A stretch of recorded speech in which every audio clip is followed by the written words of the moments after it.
سلام خوش آمدید به یه آموزش دیگه از فیزیک سنتر. این آموزش در مورد دما و دماسنجی از فصل 4 فیزیک دهمه. توی این آموزش قراره با مفهوم دما آشنا بشیم، مقیاس‌های مختلف دمایی و تبدیل اونا به همدیگر رو بررسی کنیم، با دماسنج و انواع اون آشنا بشیم، با یه مفهوم جدید به اسم کمیت دماسنجی آشنا میشیم، یه سری دماسنج ها که به عنوان دماسنج معیار هستن بررسی میکنیم، با دماسنج هایی که مقیاسشون نامعلومه آشنا میشیم و در نهایت با حل چندین مثال متنوع کل مفاهیم این مبحث رو کاملا یاد میگیریم. دما. تعریف دما چیه؟ دما کمیتیه که میزان گرمی و سردی جسما رو مشخص میکنه. یعنی به ما میگه یه جسمی چقدر گرمه یا چقدر سرده. یه کمیت اصلی دما و جهت نداره، بنابراین نرده‌ایه. پس دما یه کمیت اصلی و نرده‌ایه. برای اندازه‌گیری دما ما 3 مقیاس مختلف دمایی داریم که آشناترینشون مقیاس سلسیوس هست، بعد فارنهایت و مقیاس کلوین است. توی مقیاس سلسیوس نمادش تتا هست و یکاش سی با یه دایره روش که درجه سلسیوس خونده میشه. فارنهایت نمادش F و یکاش یه F با یه درجه که درجه فارنهایت خونده میشه و کلوین با T نشون داده میشه و یکاش با K. یعنی اگه بخوایم توی مقیاس سلسیوس صحبت کنیم، مثلا میگیم دمای جسمی 30 درجه سلسیوسه، یا توی فارنهایت میگیم دمای جسمی 100 درجه فارنهایته، یا توی مقیاس کلوین میگیم دمای جسمی 400 درجه کلوینه. دقت کنید روی کی اون دایره رو نذارید. توی مقیاس‌های دمایی این مقیاس کلوین به عنوان مقیاس اصلی یا مقیاس SI شناخته شده. در ادامه ما هر کدوم از این 3 مقیاس رو به تفصیل در موردشون صحبت میکنیم. مقیاس سلسیوس یه شخصی بوده و ببینیم مقیاسش رو چجوری بنا گذاشته. اومده یه جسمی رو آورده، توش یه مایع رنگی ریخته. حالا این مایع رنگی میتونه الکل باشه یا میتونه جیوه باشه. از هر مایعی میتونیم استفاده کنیم. حالا اومده یه ظرف آب و یخ آورده که توی فشار یه اتمسفری بوده. این دستگاه خودش رو گذاشته توی لیوان آب و یخ و منتظر مونده. دیده این مایع رنگی که توی لوله بوده اومده پایین و از یه جای دیگه تکون نخورده. اومده اینجا رو روی لوله یه علامت زده. ما بیایم اینجا، مثلا اینجا رو علامت زده. خب بعد اومده یه لیوان آب جوش درست کرده و این دستگاه خودش رو توی این لیوان آب جوش گذاشته. دیده این مایع رنگی داره بالا میره و تا یه جای دیگه تکون نمیخوره. اونجا هم علامت گذاشته و ما بیایم بذاریم مثلا اینجا بوده. خب اون نقطه پایینی رو به عنوان 0 در نظر گرفته و اون نقطه بالایی رو به عنوان 100 در نظر گرفته. بعدش اومده این فاصله 0 تا 100 رو با خطکش به 100 قسمت مساوی تقسیم کرده که هر کدوم از این قسمت ها به عنوان 1 درجه سلسیوس یا سانتیگراد شناخته میشه، که بهتر بگیم سلسیوس.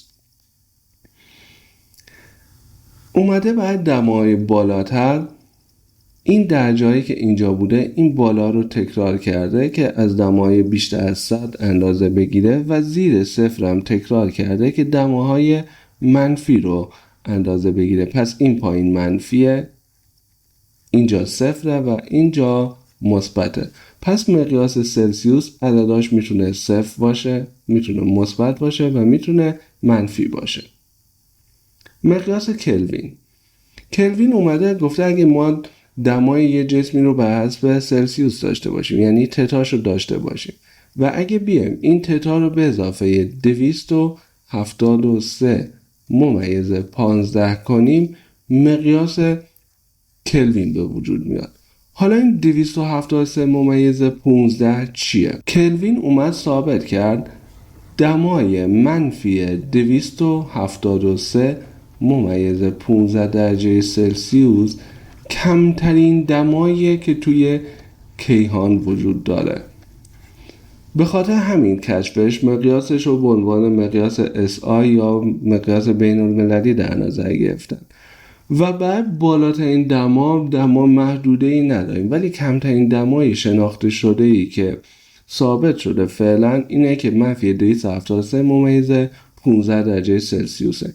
به این دما یعنی منفی 273 ممیز 15 بهش میگن صفر مطلق یا صفر کلوین هم میگن. چرا بهش میگن صفر کلوین؟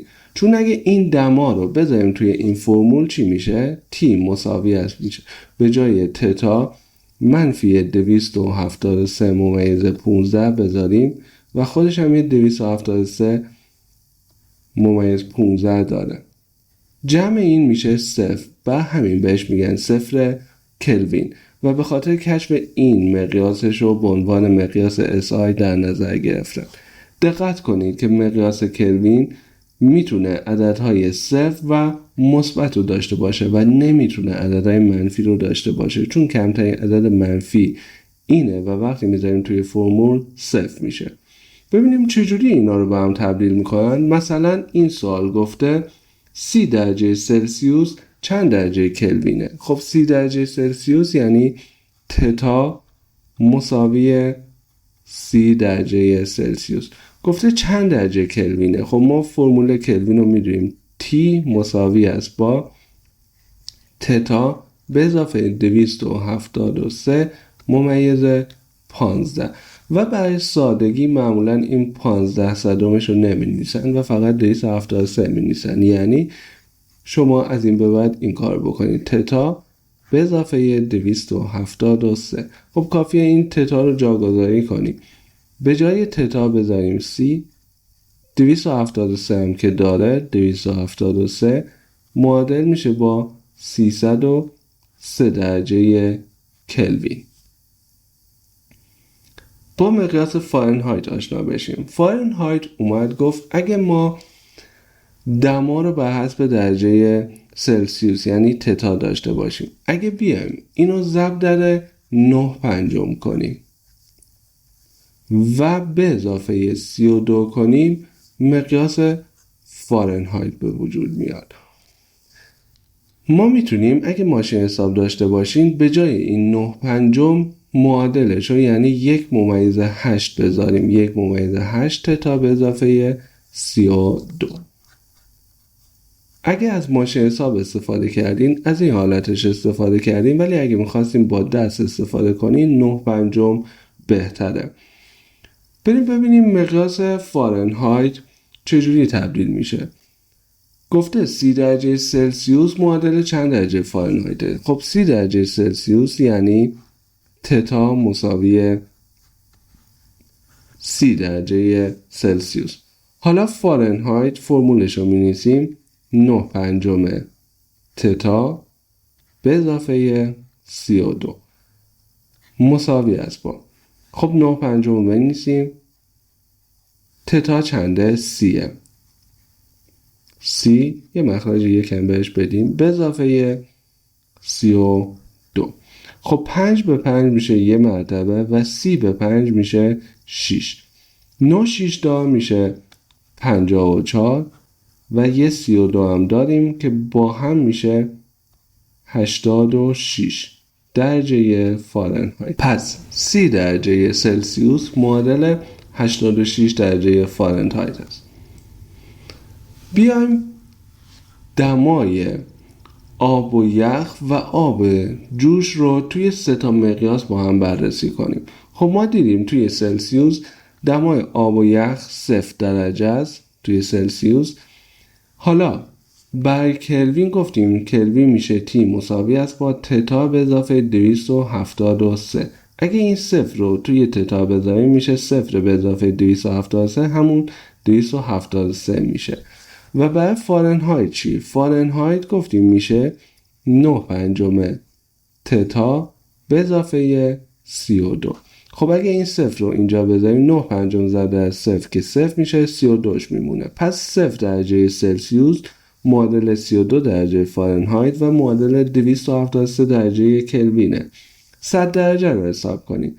اگه این 100 رو توی فرمول بذاریم 100 به اضافه 273 میشه 373 و اگه این 100 رو توی فرمول فارنهایت بذاریم میشه 9 پنجم ضرب در 100 به اضافه 32. خب 5 به 5 میشه یه مرتبه، 100 به 5 میشه 20. 9 بیستا میشه 180 و 180 به اضافه 32 میشه 212. پس دمای آب جوش توی مقیاس سلسیوس 100 درجه، توی مقیاس فارنهایت 212 درجه و توی مقیاس کلوین 373 درجه است. یه چیزی رو دقت کنیم.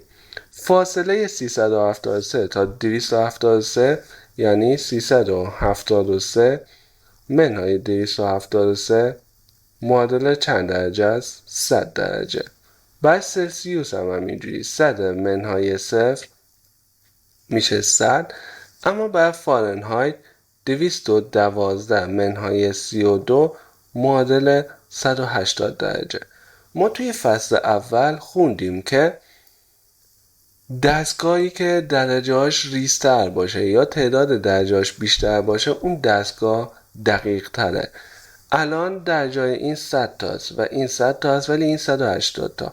پس فارنهایت دستگاه دقیق تری است برای اندازه‌گیری دما.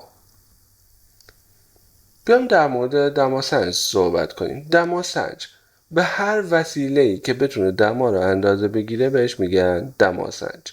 مثل معمولی ترین دماسنجایی که دیدیم دماسنجای جیوه‌ای یا الکلی هستن که اینجا دو تا مقیاس مختلف سلسیوس و فارنهایت رو دارن. حالا دماسنجی یعنی چی؟ به اون فرایندی که دمای یه جسم رو اندازه میگیریم بهش میگن دماسنجی. یک مفهوم جدید به اسم کمیت دماسنجی باهاش آشنا میشیم که تعریفش چیه؟ میگه هر مشخصه قابل اندازه گیری که با گرمی و سردی جسم تغییر کنه. خب توی این دماسنج کمیت دماسنجی چیه؟ ما از روی تغییر ارتفاع این مایع میفهمیم که جسم گرمه یا سرده.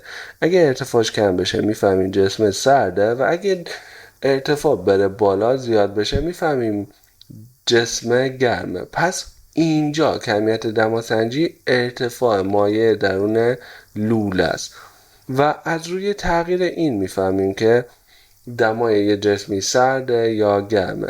پس تغییر کمیت دماسنجی اساس کار دماسنج است.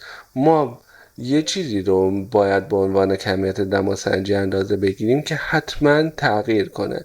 مثلا ما نمیتونیم جرم رو به عنوان کمیت دماسنجی بگیریم. چرا؟ چون جرم هیچ وقت با گرمی و سردی تغییر نمیکنه. ولی حجم رو میتونیم. چرا؟ چون ما یاد گرفتیم که وقتی یه چیزی گرم میشه حجمش زیاد میشه و اگه سرد بشه حجمش کم میشه. دماسنج‌های مختلفی هست که ما دونه دونه اونا رو بررسی میکنیم. ساده ترینشون و متداول ترینشون جیوه‌ای و الکلی هستن که شکلشون اینجاست. اگه مایع درونشون جیوه باشه بهشون میگن جیوه‌ای و اگه الکل باشه بهشون میگن الکلی. پس این متداول ترین نوع دماسنجان که هممون دیدیم و تقریبا هر جایی هست. یه زیر مجموعه خاصی دارن به اسم دماسنج‌های بیشینه یا بیشینه و کمینه بهشون میگن که شکلشو اینجا گذاشتم براتون. فرق این دوتا دماسنج چیه؟ این دماسنج فقط یه دما رو نشون میده ولی این دماسنج بیشینه کمینه توی یه بازه زمانی سردترین و گرمترین دمای اون بازه رو میتونه بهمون نشون بده. در ادامه در موردش خیلی صحبت میکنیم. کمیت دماسنجی این دوتا چیه؟ کمیت دماسنجیشون تغییر ارتفاع مایع درون لوله است. خب دماسنج بعدی دماسنج ترموکوبله که شکل صنعتیش اینجا گذاشته شده. ما در ادامه خیلی در موردش صحبت میکنیم. دماسنج دیگه دماسنج مقاومت پلاتینیه که نوع خاصی از دماسنجان که اگه فیزیک 11 رو برسیم بخونیم در موردش بهتر میتونیم یاد بگیریم. نوع دیگه دماسنج های گازی هستند که یک گاز رو به عنوان دماسنج در نظر میگیریم و در نهایت دماسنج های تفسنج یا پیرومتر هستند که دماسنج هایی هستند که از دور میتونن دمای جسم رو اندازه بگیرن. دماسنج های تفسنج یا پیرومتر دو نوع دارن، تابشی و نوری. و یه نوع دیگه از دماسنج های نواری دو فلزه یا بی متالن که دو تا فلز به هم جوش خوردن و در اثر گرم و سرد شدن شکلشون تغییر میکنه و از تغییر شکلشون میتونیم دما رو اندازه بگیریم. این دوتا، این یه شکل طرحواره یا شماتیکشه و این شکل صنعتیشه. در ادامه باشون صحبت میکنیم. فقط یادتون باشه دماسنج‌های جیوه‌ای و الکلی و بیشینه و کمینه که یه نوع هستن، کمیت دماسنجیشون چیه؟ کمیت دماسنجیشون تغییر ارتفاع مایع درون لوله است. ترموکوبلا ولتاژه که در ادامه باهاش صحبت میکنیم و مقاومت پلاتینی کمیت دماسنجیش مقاومت الکتریکیه. یه سری دماسنج ها رو به عنوان دماسنج معیار در نظر میگیرن. حالا معیار چرا؟ بعضی از دماسنجایی که توی اسلاید قبلی معرفی کردیم به دلیل دقت بالایی که دارن توی کارهای علمی ازشون استفاده میشه و بهشون میگن دماسنج معیار یا استاندارد هم بهشون میگن. حالا کدوم از اون دماسنج‌ها معیار یا استانداردن؟ اولینشون مقاومت پلاتینیه، بعد گازی و تفسنج یا پیرومتر. دیدیم تفسنج‌ها دو نوعن، کدومشون معیاره؟ نوری معیاره. پس مقاومت‌های پلاتینی، گازی و تفسنج سه نوع دماسنج معیار است. بهتره حفظشون کنین که انواع دماسنج‌های معیار رو اگه بهتون گفتن این سه دسته هستن. این یه طرحواره از ترموکوبله که میخوایم در موردش صحبت کنیم. ترموکوبل از یه ولتسنج یا ولتمتر درست شده که دو تا سیم همنام ازش خارج میشه که توی این حالت این سیم مسه و اینم مسه. این سیما یه جایی با یه سیم دیگه که اینجا کنستانتانه وصل شده و توی آب و یخ نگهداری میشه که بهش میگه اتصال مرجع.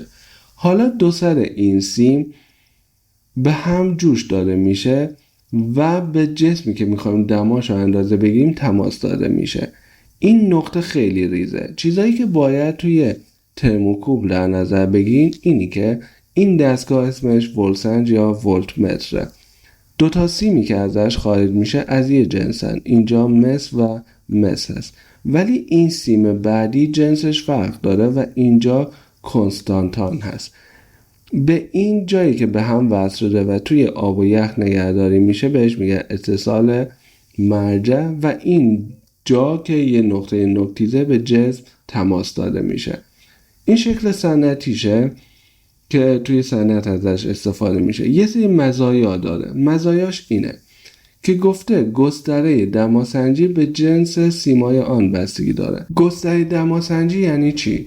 یعنی فاصله بین کمترین و بیشترین دمایی که میتونه اندازه بگیره بهش میگن گستره دماسنجی.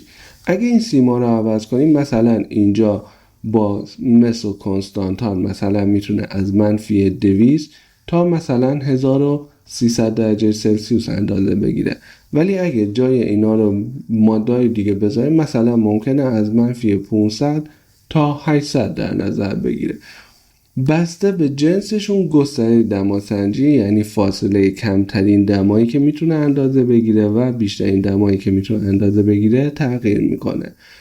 و یکی از خوبیاش اینه چون با ولتاژ کار میکنه میتونیم توی مدارهای الکترونیکی ازش استفاده کنیم. و یه ویژگی دیگه که داره اینجا چون خیلی کوچیکه و خیلی هم جرمش کمه، میتونه به سرعت و به دقت بالا دمای جسم رو اندازه بگیره. ولی دماسنجایی مثلا دماسنجای جیوه‌ای یا الکلی، برای اینکه دما رو اندازه بگیره باید یه مدت تقریبا زیادی با جسم در تماس باشه. خب این شماتیک یا ترواره دماسنجای بیشینه یا کمینه است که شکل صنعتیشون گفتیم اینجوریه. بیایم بررسی کنیم ببینیم چجوریه. این دماسنجا حتما بدونید که این پایینش از جیوه درست شده و این قسمت زرد که این ورلوله و اون ورلوله است یا الکله یا یه روغن خاص به اسم روغن کریوزوت هست. این بالا یه فضای خالی میذارن که برای انبساطه که اگه این الکل اومد بالا شیشه نترکه. توی این هر کدوم از این شاخه ها یه جسم فولادی آیمانند هست که بهش میگن شاخص فولادی که دو طرف هست، اینجا و اینجا هم هست. سمت راست دماهای بالا رو میخونه، یعنی دمای بیشینه رو میخونه و سمت چپ دمای کمینه یا دمای پایین رو میخونه. نگاه کنید اینجا سمت راست هر چقدر میره بالاتر دما زیاد میشه، ولی سمت چپ هر چقدر میره بالاتر دما منفی میشه. به این چیزایی که میگن خیلی دقت کنید. چجوری کار میکنه؟ وقتی دما زیاد میشه این الکل یا روغن کریوزوت حجمش زیاد میشه و میخواد از این لوله بزنه بیرون. وقتی میزنه بیرون این شاخص رو میاره پایین، هولش میده پایین و از این ور این جیوه که میاد پایین میاد و این شاخصه رو میبره بالا. این شاخص ها جوری درست شدن که یه طرف کار میکنن، یعنی این که رفت بالا دیگه گیر میکنه.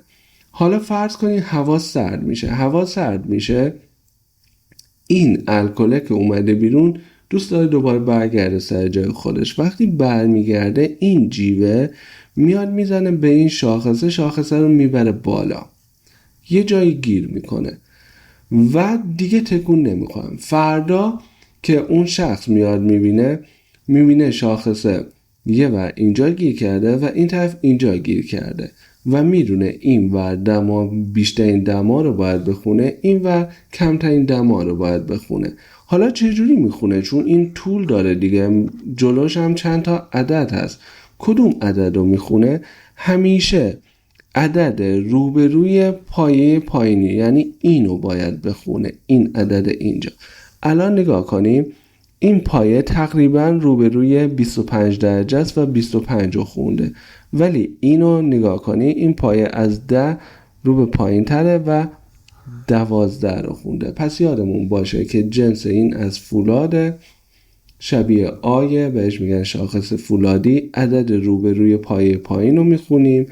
این ماده دو طرف لوله جنسشون باید یکی باشه، یا الکل یا روغن کریوزوت و سمت راست دمای بیشینه رو میخونه. هر چقدر به سمت بالا بریم دما زیادتر میشه. سمت چپ دمای کمینه است، هر چقدر به سمت بالا بریم دما کمتر میشه و گفتیم این شکل صنعتیشه. حالا کاربرداش چیه؟ تو مرکز پرورش گل و گیاه خیلی کاربرد داره. چرا؟ چون میذاریمش اینجا، شب میذاریمش اینجا و میریم فردا برمیگردیم میبینیم 2 تا دما ثبت شده، یه دونه بیشترین دمایی که توی گلخونه بوده و یه دونه کمترین دمایی و احتیاج نیست که یه نفر کل شب اونجا منتظر بمونه که ببینه دما چقدره.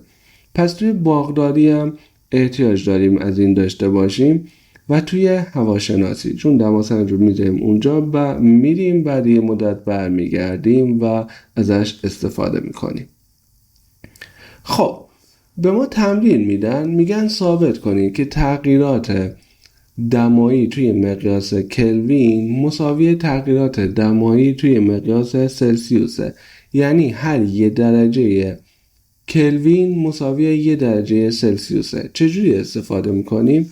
اینجوری میگیم ما میدونیم T مساوی است با تتا به اضافه 273. خب دلتا T یعنی چی؟ دلتا T یعنی T2 منهای T1. دلتا تتا یعنی چی؟ یعنی تتا 2 منهای تتا 1. باید ثابت کنیم که T2 منهای T1 بشه تتا 2 منهای T1 منهای تتا 1. خب ببینیم اگه بخوایم T1 و T2 رو حساب کنیم، T2 میشه چی؟ از این میشه T2. وقتی اینو 2 گذاشتیم اینم باید بشه 2 میشه تتا 2 به اضافه 273. اگه بخوایم T1 رو حساب کنیم، چون 1 گذاشتیم تتاش هم باید بشه 1 میشه تتا 1 به اضافه 273. خب حالا این دوتا رو از هم کم کنیم، یعنی T2 رو منهای T1 کنیم. اگه T2 رو منهای T1 کنیم چی میشه؟ T2 میشه تتا 2 به اضافه 273 منهای T1 هم اینجاست که تتا 1 به اضافه 273. خب این منفی در پرانتز ضرب میشه، یعنی یه بار در این و یه بار در این. میشه چی؟ میشه T2 منهای T1 مساوی است با تتا 2 به اضافه 273 منهای تتا 1 منهای 273. خب این منهای 273 با این 273 خط میخوره و چیزی که میمونه T2 منهای T1 مساوی است با تتا 2 منهای تتا 1. گفتیم T2 منهای T1 میشه دلتا T و تتا 2 منهای تتا 1 هم میشه دلتا تتا و ثابت کردیم که دلتا T مساوی دلتا تتا است، یعنی تغییرات توی مقیاس کلوین مساوی تغییرات توی مقیاس سلسیوس است. بیایم ثابت کنیم که دلتا F مساوی 9 پنجم دلتا تتا است. همین کاری که برای حالت قبل کردیم برای اینم بکنیم. ما میدونیم که F میشه 9 پنجم تتا به اضافه 32. حالا دلتا F یعنی چی؟ دلتا F یعنی F2 منهای F1 و دلتا تتا یعنی تتا 2 منهای تتا 1. خب F2 میشه چی؟ از این F2 وقتی اینجا 2 میذاریم تتا باید 2 بذاریم، میشه 9 پنجم تتا 2 به اضافه 32. و F1 چی میشه؟ وقتی 1 میذاریم تتا باید 1 بذاریم، میشه 9 پنجم تتا 1 به اضافه 32. بیایم F2 رو منهای F1 به دست بیاریم. F2 منهای F1 میشه چی؟ F2 که این جمله بالاست بنویسیمش 9 پنجم تتا 1 تتا 2 به اضافه 32 منهای F1. F1 هم این جمله اینجاست 9 پنجم تتا 1 به اضافه 32. خب این منفی تو پرانتز ضرب میشه F2 منهای F1 مساوی است با 9 پنجم تتا 2 به اضافه 32 منهای 9 پنجم تتا 1 منهای 32. خب این منهای 32 با این مثبت 32 حذف میشه. چیزی که میمونه F2 منهای F1 مساوی است با از 9 پنجم فاکتور بگیریم 9 پنجم اینجا تتا 2 میمونه و اینجا تتا 1 میشه.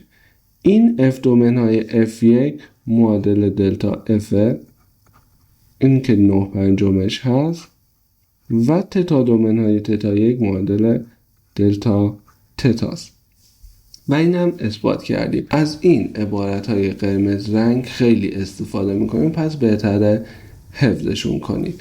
و یه عبارت دیگه هست که حاصل تکمیل این دوتا با هم دیگه است.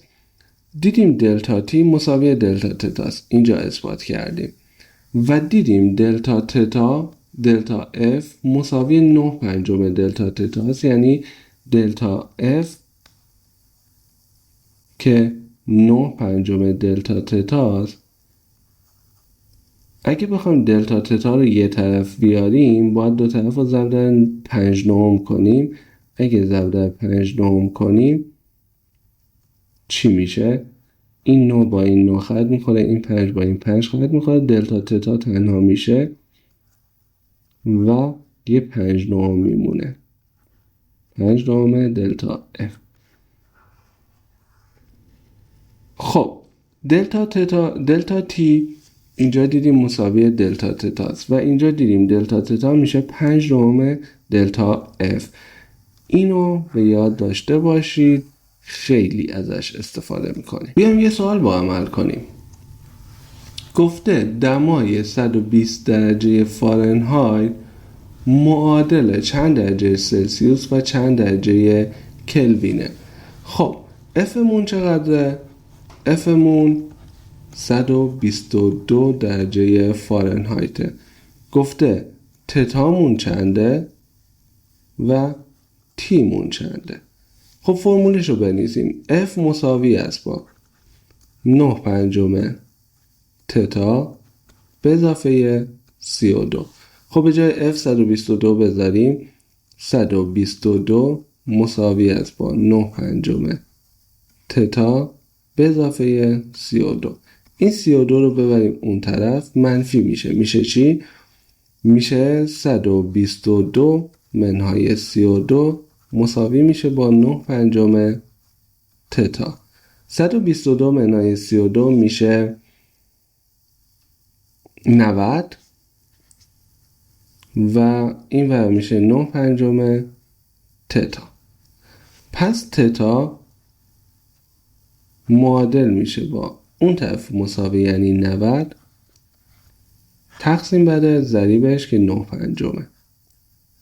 یه مخرج 1 بهش بدیم، دور در دور میره تو صورت، نزدیک در نزدیک هم میره تو مخرج، میشه 90 ضرب در 5 تقسیم بر 9. 9 به 9 میشه یه مرتبه، 90 به 9 میشه 10 مرتبه، 10 ضرب در 5 میشه 50. پس تتامون شد 50 درجه سلسیوس. کدوم گزینه؟ یا گزینه 1 یا گزینه 2. بریم تی هم پیدا کنیم. تی میشه تتا به اضافه 273. خب ما تتا رو پیدا کردیم. 50 به اضافه 273 میشه 323. پس گزینه 2 جوابمون میشه. یه سوال دیگه حل کنیم. گفته دمای جسمی بر حسب درجه سلسیوس یعنی تتا 75% کمتر از دمای آن بر حسب کلوینه. 75% کمتر باشه یعنی چقدره؟ یعنی 25%. یعنی این تتا مساوی 25% تیه. خب دمای این جسم چند درجه سلسیوسه؟ یعنی تتا چنده؟ توی این سوالا اینو از داده سوال میگیریم و بعدش میبینیم داره در مورد کدوم مقیاس صحبت میکنه. اینجا در مورد سلسیوس و کلوین صحبت کرده. پس ما باید بریم از تی مساوی است با تتا به اضافه 273 استفاده کنیم. خب از داده مسئله 25 به 25 میشه یه مرتبه، 100 به 25 میشه 4 مرتبه. پس تتا میشه 1/4 تی یا تی مساوی است با 4 تا تتا. چون گفته درجه سلسیوسه ما بهتره این تی رو برداریم به جاش تتا بذاریم. خب به جای این تی 4 تتا بذاریم. 4 تتا مساوی است با تتا به اضافه 273. این تتا بیاد این ور میشه 4 تتا منهای تتا مساوی 273 و میشه 3 تتا مساوی است با 273. تتا مساوی میشه با 273 تقسیم بر 3 که میشه 91 درجه سلسیوس. گزینه 2 میشه. سوال بعدی گفته دمای جسمی 20 درجه سلسیوسه یعنی تتا مساوی 20 درجه سلسیوس. دمای این جسم را چند درجه فارنهایت افزایش دهیم تا دمای آن بشه 323 کلوین. خب این دمای اولیش T1 20 درجه بوده. گفته چقدر دماشو زیاد کنیم که بشه 323 کلوین. خب ما میخوایم ببینیم 323 کلوین معادل چند درجه سلسیوسه. خب گفتیم T مساوی است با تتا به اضافه 273. خب T اگه 323 باشه، تتا هم که میخوایم به دستش بیاریم 273. این بره اون و منفی میشه 323 منهای 273 مساوی میشه با تتا و تتا میشه 50. پس ما تتا یکمون 20 بوده، گرمش کردیم، الان شده تتا 2 50. میخوایم ببینیم چقدر بهش دما دادیم ولی بر حسب درجه فارنهایت. خب دلتا تتامون چقدر بوده؟ دلتا تتامون 50 منهای 20 بوده، دلتا تتامون 30 بوده. الان این 30 درجه تغییر معادل فارنهایتیش چقدره؟ یعنی دلتا افش رو حساب کنید. خب ما قبلا دیدیم دلتا اف توی اسلایدهای قبلی شد 9 پنجم دلتا تتا. خب 9 پنجم دلتا تتامون هم شده 30. 5 به 5 میشه 1 و 30 به 5 میشه 6. 9 6 تا میشه 54 درجه فارنهایت و گزینه سمون میشه. یه سوال دیگه گفته دمای جسمی بر حسب فارنهایت یعنی افش مساوی است با 2 برابر دمای آن بر حسب سلسیوس یعنی مساوی 2 تتاست. دمای جسم چند کلوینه؟ خب اول بریم تتا رو پیدا کنیم، بعد بذاریم توی کلوین. F مساوی است با 9 پنجم تتا به اضافه 32. خب ما تتا رو میخوایم، پس این F رو حذف کنیم، به جای F 2 تتا بذاریم. 2 تتا شده 9 پنجم تتا به اضافه 32. خب این 9 پنجم رو ببریم اونور منفی میشه چی؟ میشه 2 تتا منهای 9 پنجم تتا شده 32. از 5 مخرج مشترک بگیریم، این میشه 10 تتا، این هم میشه 9 تتا، مخرج مشترک مونم 5 که شده 32. 10 منهای 9 میشه 1 تتا که همون تتا پنجممون میشه 32. اگه طرف این وسط این کنیم تتا میشه 5 تا 15 یعنی 150، 5 2 تا 10 یعنی 160 درجه سلسیوس. خب حالا گفته چند کلوینه؟ برای کلوین تی مساوی است با تتا به اضافه 273. خب 160 به اضافه 273 مساوی میشه با 100 و 200 میشه 300، 60 و 100 433 میشه 433 کلوین میشه، یعنی گزینه 4 میشه. دقت کنید بچه ها، باید توی حل این سوالا سعی کنید اول تتا رو به دست بیارین، چون تتا رو که به دست بیارین میتونیم به راحتی بذاریمش توی این فرمول و فارنهایت رو به دست بیاریم، یا میتونیم به راحتی بذاریمش توی این فرمول و کلوین رو به دست بیاریم. پس مهمترین چیز به دست آوردن تتا است. خب یه سری سوال ها هستن که میگه، مثل این سوال میگه یه دماسنجی رو ساختیم که دمای بخار آبو که 100 درجه سلسیوسه این با 80 درجه خودش نشون میده و مقیاسش نامعلومه. دمای مخلوط آب و یخو که سلسیوس 0 نشون میده این 20 نشون میده. حالا این دماسنجه دما رو 35 نشون میده، این 35 معادل چند درجه سلسیوسه؟ باید چی کار کنیم؟ بیایم 2 تا دماسنج در نظر بگیریم. این دماسنج مجهولمونه که داریم در موردش صحبت میکنیم و معلومه اونیه که توی مسئله صحبت میکنه سلسیوس باشه. خب این دماسنج نامعلومه دمای آب و یخ رو چند نشون میده؟ 20 نشون میده. آب و یخ. خب سلسیوس چند نشون میده؟ سلسیوس ما میدونیم 0 نشون میده. حالا این دماسنج مجهوله دمای آب جوش رو 80 نشون میده. سلسیوس چند نشون میده؟ 100 نشون میده. حالا این دماسنج دمای اتاق رو 35 نشون میده، یعنی اینجا حدوداً. حالا سلسیوس چند نشون میده؟ X. ما چجوری باید اینو حساب کنیم؟ همیشه یادتون باشه از این فرمولی که بهتون میگم استفاده کنیم. قبلش این میشه عدد بالا به تبعی میشه وسط و این میشه پایین.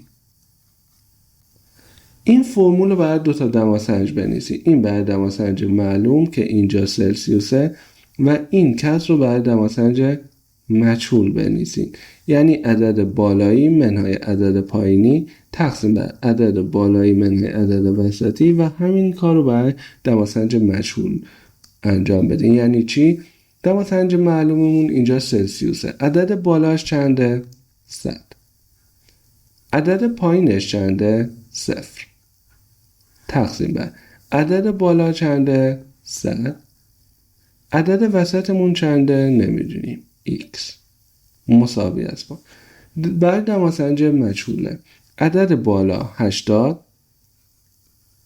عدد پایین چنده؟ 20.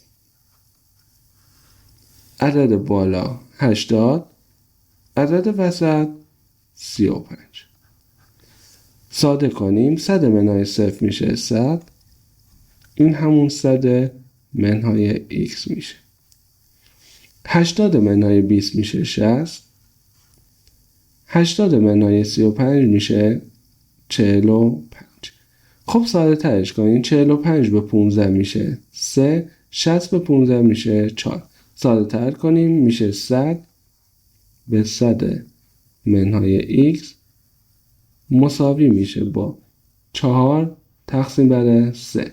طرف این وسط این کنیم 3 ضرب در 100 میشه 300 مساوی است با 4 ضرب در 100 منهای X.